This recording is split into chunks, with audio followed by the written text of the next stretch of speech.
네, 이번에는 함수 1 파일 average if 함수 시트에 있는 매출 현황에서 average if 함수에 대해서 좀 알아보도록 하겠습니다.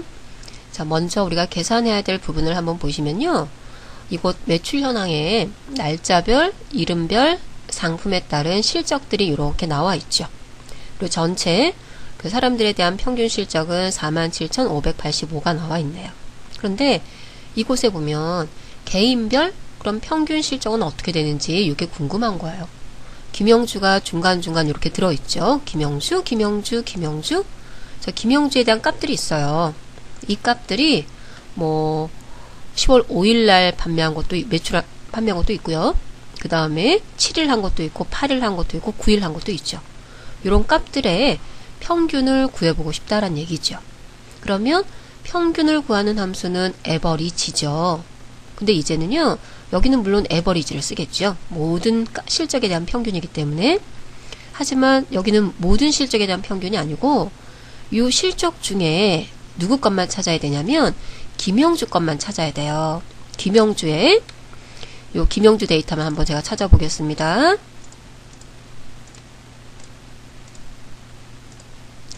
요 김영주 데이터만 찾아서 그곳의 실적에 대한 평균을 계산을 할 거죠.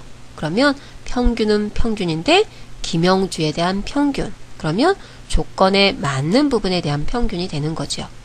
그럼 조건에 맞는 부분에 대한 평균을 계산하는 함수는 조건에 맞는 평균값 구하기 average if가 있고요. average ifs가 있죠. average if는 예전부터 있던 함수고요. average ifs는 count ifs처럼 엑셀 2007 이상 버전에서 나온 함수죠.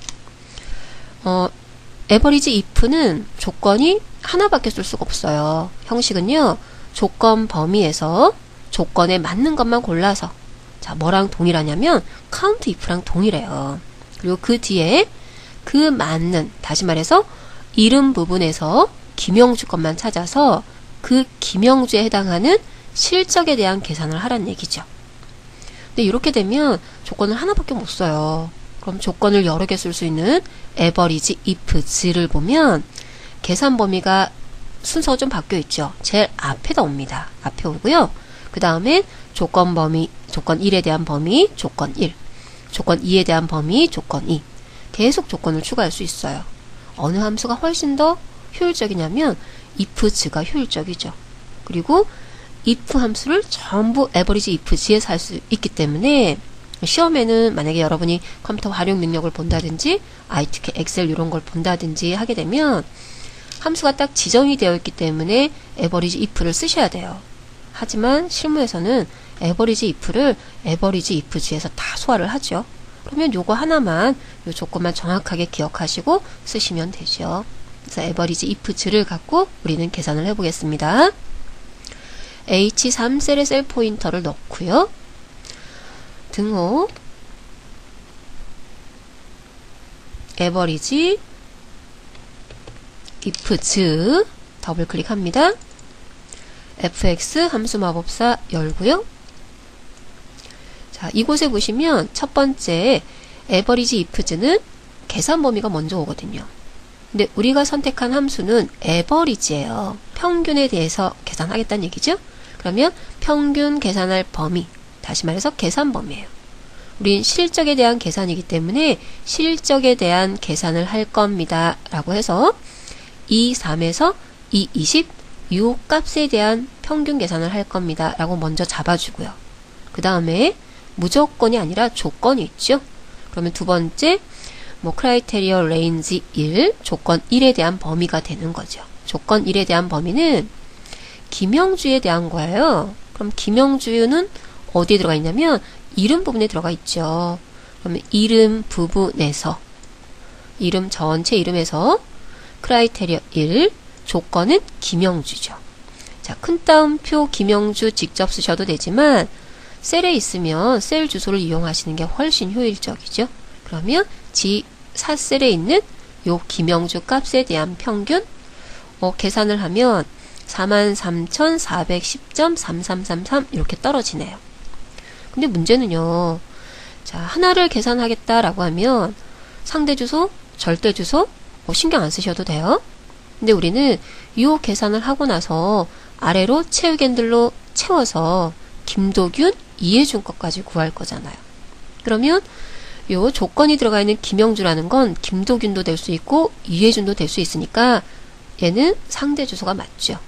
하지만 이 조건을 검사하는 조건 범위 이 부분이죠. 이 조건 범위 이름 부분은요. 김영주가 돼도 요 범위에서 찾아야 되고요. 김도규가 돼도 요 범위에서 찾아야 되고요. 이해준이 돼도 요 범위에서 찾아야 되죠. 좀 더 정확하게 그냥 쉽게 구분하면 한 덩어리의 범위다. 그럼 무조건 절대 주소예요. F4. 그 다음에 계산 범위도 마찬가지죠. 김영주가 돼도 실적 요 범위에서 계산을 해야 되고요. 김도규가 돼도 요 범위에서 계산을 해야 되고요. 이해준도 요 범위에서 계산을 해야 되죠. 같은 범위가 되죠. 그러면 이렇게 덩어리 범위로 되어 있을 때는 F4 절대 주소로 바꿔주셔야 돼요. 확인. 나머지 채우기들 드래그. 그러면 똑 떨어지는 값도 있고 이렇게 소수 이하가 나오는 경우도 있네요. 그럼 이럴 때는 세 자리 컴마 클릭해 주시면 소수 이하에 대해서는 기본 반올림이 이어지고요.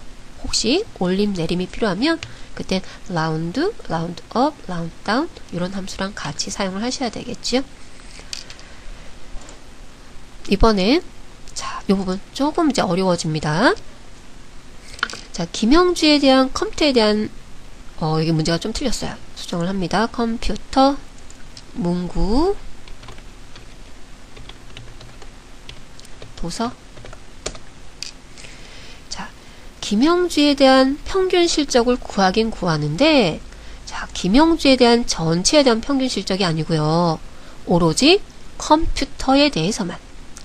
김영주에 대한 평균 실적을 구하긴 구하는데, 김영주이면서 컴퓨터의 평균 실적이죠.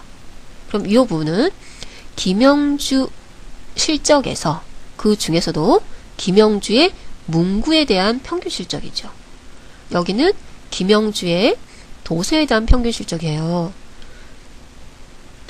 그러면 조건이 하나가 아니라 두 개가 된다는 얘기죠. 개인별, 상품별. 그럼 여기 조건은요. 첫 번째 김영주, 그 다음에 두 번째 조건은 컴퓨터 이렇게 되시는 거예요.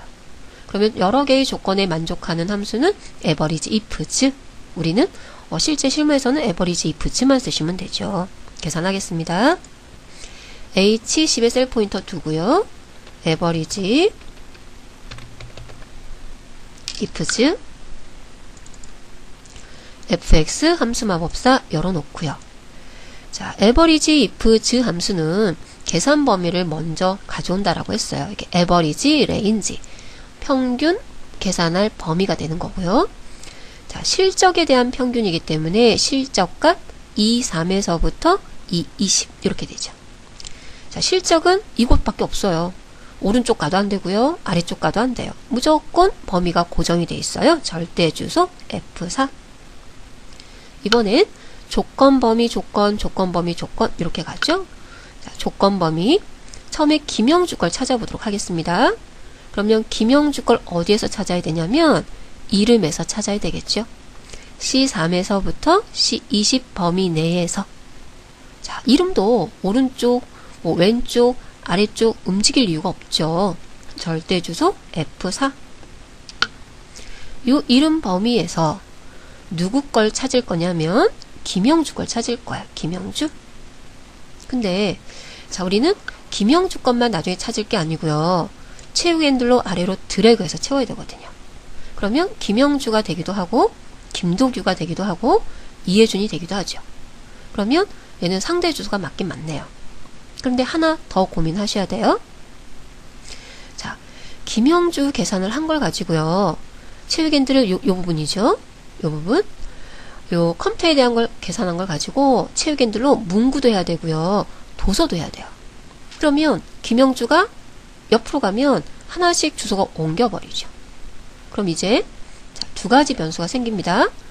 이 이름이란 부분은 아래쪽으로는 상대 주소가 돼야 돼요. 그런데 오른쪽으로는 가면 안 되죠. 그럼 여러분은 뭐만 생각하시면 되냐면 움직이지 않는 것만 생각하세요. 김영주는 아래로 가도 돼요? 그럼 상대 주소예요. 오른쪽은 가면 안 돼요? 그럼 절대 주소여야 되죠. 그러면 이 부분은요. 자, 뭘 묶어놔야 되냐면 H열을 죄송합니다. 지열을 묶어놔야 돼요. 다시 말해서 열번호만 묶어야 되죠. 그럼 F4, F4, F4 누르면 이렇게 지열만 묶어버린 거죠.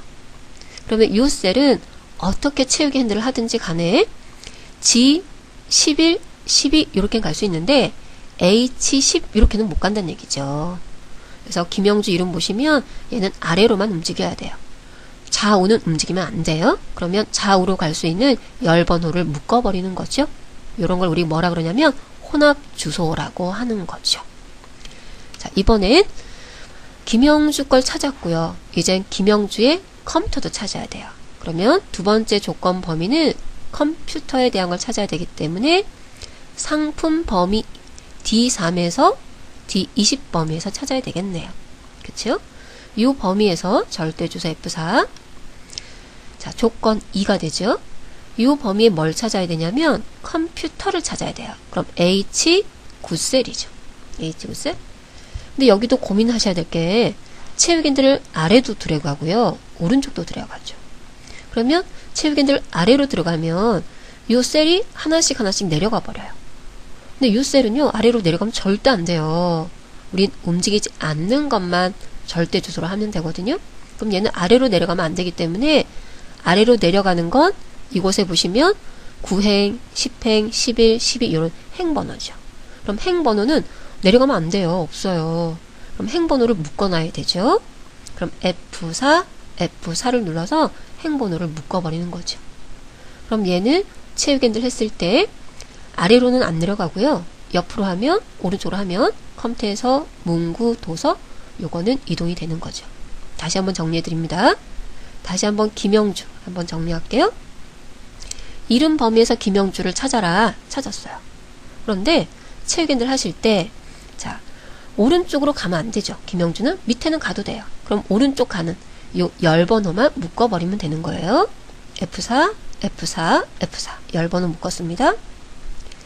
자, 상품 두 번째 조건도 다시 한번 지정합니다. 컴퓨터에 대한 실적이죠. 그러면 H9셀.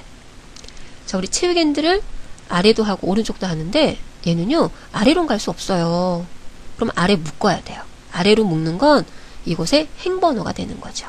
그럼 행번호 F4, F4 행번호를 묶으시면 돼요. 그래서 혼합주소 하실 때 혼합주소를 굉장히 어렵게 생각하시는데 얘가 어느 쪽으로 이동되면 안 되는지 그것만 생각하시고 그곳에 해당하는 열 혹은 그곳에 해당하는 행번호를 묶어버리시면 되죠. 37,298원 확인. 나머지 채우기 핸들 드래그 해주시고요. 이곳에 채우기 핸들 옵션 서식 없이 채우기 드래그 해주시고 이곳에 옵션 서식 없이 채우기. 근데 여기에 컴퓨터에 이해준의 뭔가 문제가 있네요. 이해준의 컴퓨터가 이해준 거 제가 한번 확인해 볼게요. 자, 이해준은요 컴퓨터 부분이 없어요. 실적이 0이에요.